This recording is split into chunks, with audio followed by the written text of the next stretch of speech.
just months until the federal election. Two state by-elections in Victoria might offer some clues as to what's in store. The Greens have narrowly conceded Prahran to the Liberals. Labor currently holds a very narrow lead in Werribee, once a stronghold for the Labor Party. Counting will continue tomorrow. So we saw a pretty intense weekend with the two by-elections over the weekend, one in Werribee and one in Prahran. We know at this point in time that the Prahran election's been called. We know that the Greens leader, Ellen Sendell, has conceded defeat, and that the Liberals' Rachel Westaway has claimed victory in Prahran. What do the results in Prahran tell us?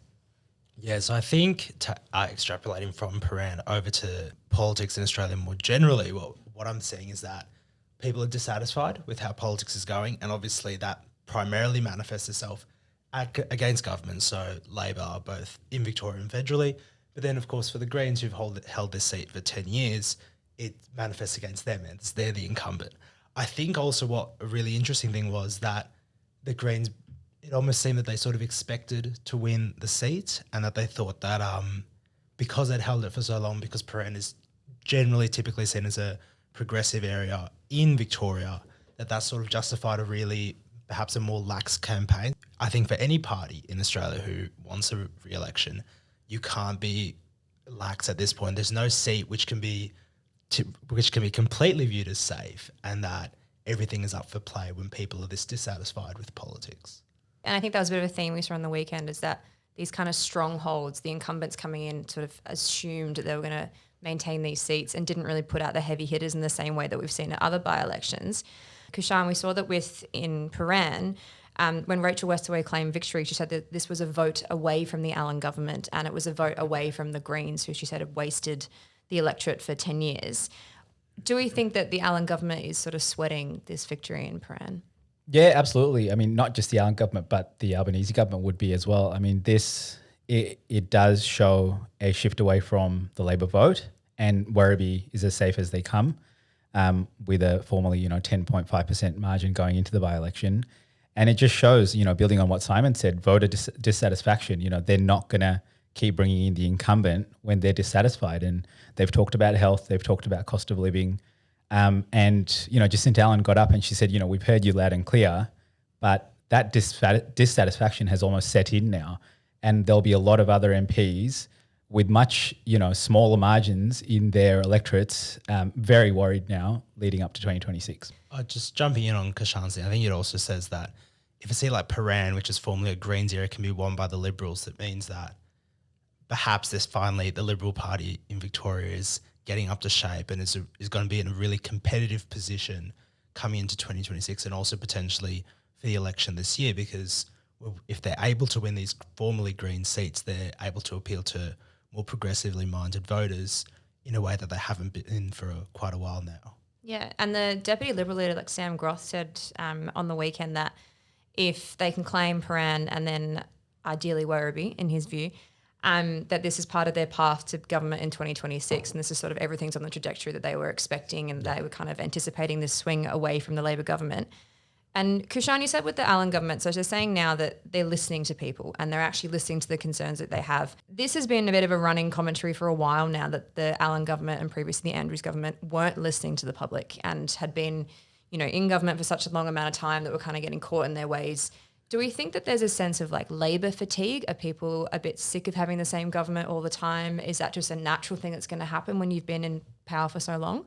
There's a lot of baggage that comes with, being a third term government. So that definitely plays a part. There's the narrative around state debt, which is massive. And while the current state government has a lot to show for in the last 3 years, the electorate does get tired, and and the government becomes a bigger target for the opposition as well. In saying that, the opposition hasn't been an entirely stable outfit.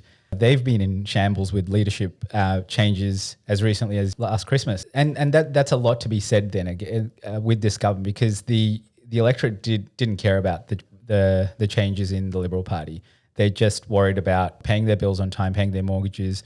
So there's a lot of those economic factors that are playing into people's mind, and unfairly or fairly, they blame the incumbent government. Yeah.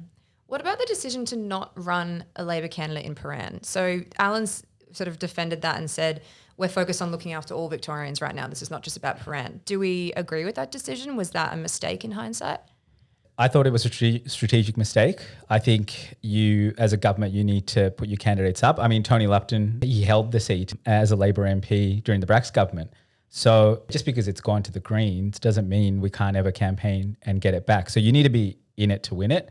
I think it was disappointing that the Labor Party didn't run a candidate there, because there's definitely an opportunity, regardless of public sentiment, to actually put your best foot forward there and run a good campaign and show the electorate that you're still invested there.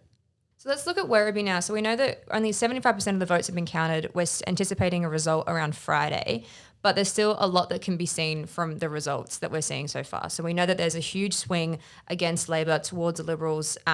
Labor's leading by a very slight majority at this point. We're waiting for the last of the postal votes to come in. I think there's about 4,000 that still have to be counted.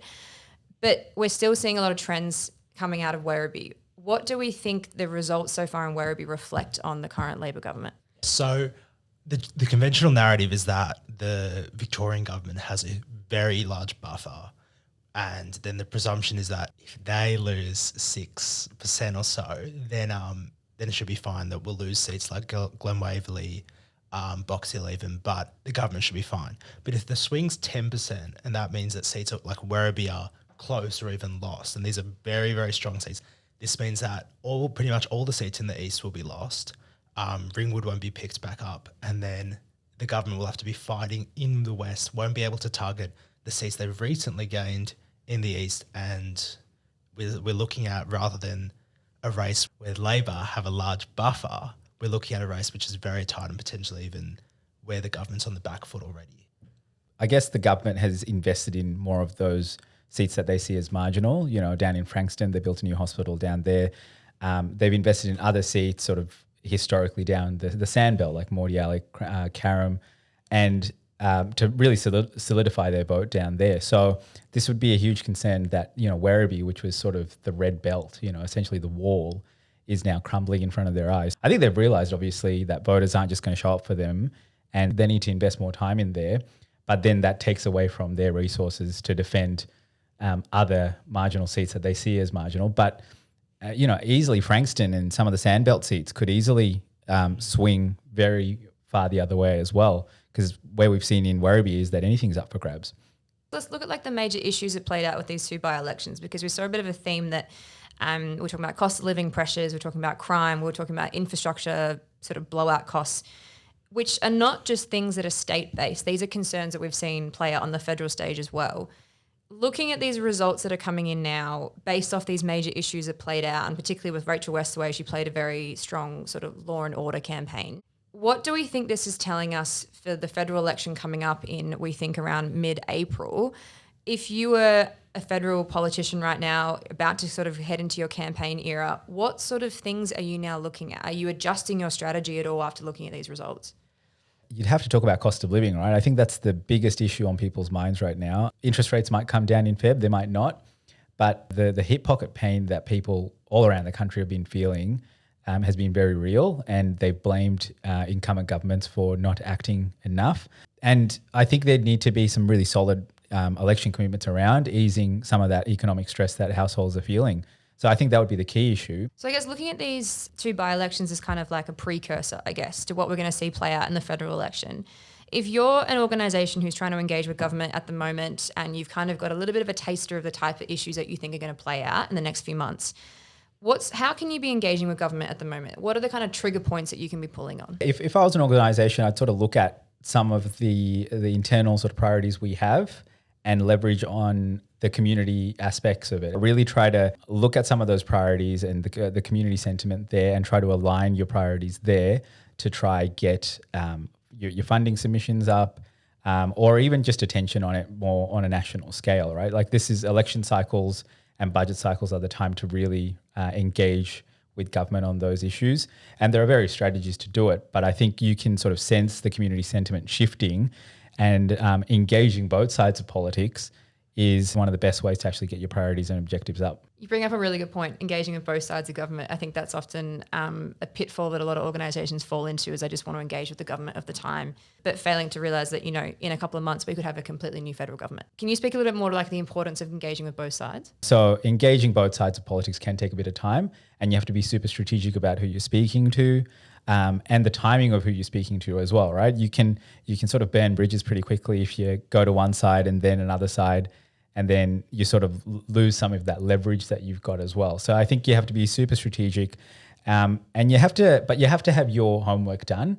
I think a lot of organizations make the mistake of sort of going, oh, well, we want this, we have this great idea, but then, you get asked the tough questions, what are the costings around this, or, what's sort of the cost benefit analysis, or all the rest of it. And you look under the hood and they're sort of like, oh, humming and ahhing. So I think you need to have your homework done first, and then be able to hit those key points when you're asked those key questions, because neither side's going to hand out money if you haven't done your homework and, if you don't look organised. Well, I guess I want to finish on a bit of a trivial question, coming back to Victoria.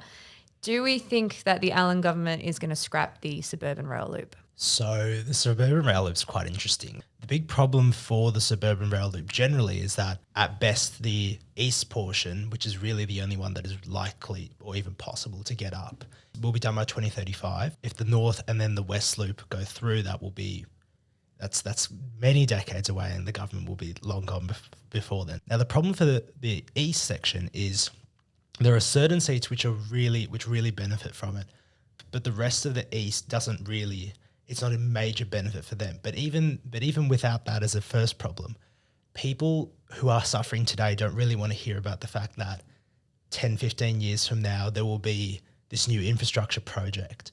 Now, the big thing with selling it is trying to convince voters that a need which doesn't currently exist, the idea of Box Hill becoming a hub, Glen Waverley becoming a hub, that instead of travelling into the city, you can just travel into these places, and it'll be much more easy to do so. That's a benefit that's a need that doesn't exist right now. So even if the best case scenario for the suburban rail loop goes ahead, it's hard for people today to see the benefit here. And all they see is a very, very expensive project, which with cost blowouts, and quite reasonably, they see a government which is in a significant amount of debt and saying, this project, what does it deliver for me today when I have these difficulties? And selling a vision of something in 15 years is a really hard thing for any government to do, and one in its third term is especially so. The government's got a massive infrastructure pipeline to their credit. They've got the metro tunnel, they've delivered level crossing removal projects. So there's a lot of great wins for the community there. It's saved a lot of time in terms of traffic congestion. They're building billions of dollars worth of new hospitals across the state as well, and improving hospitals. So there's a significant infrastructure pipeline there. There's the housing commitments as well, the housing targets. So you have to understand, there's only so much the market can even take. Like, do you have the workforce to do this?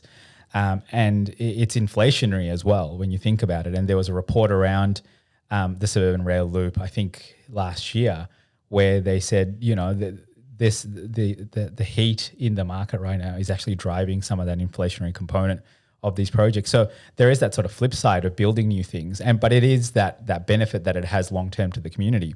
But the question I'd be asking is, do we have the workforce moving forward, and can we absorb the cost impact of such a long term project? The material costs are volatile and labor costs are volatile. So especially when you have labor shortages.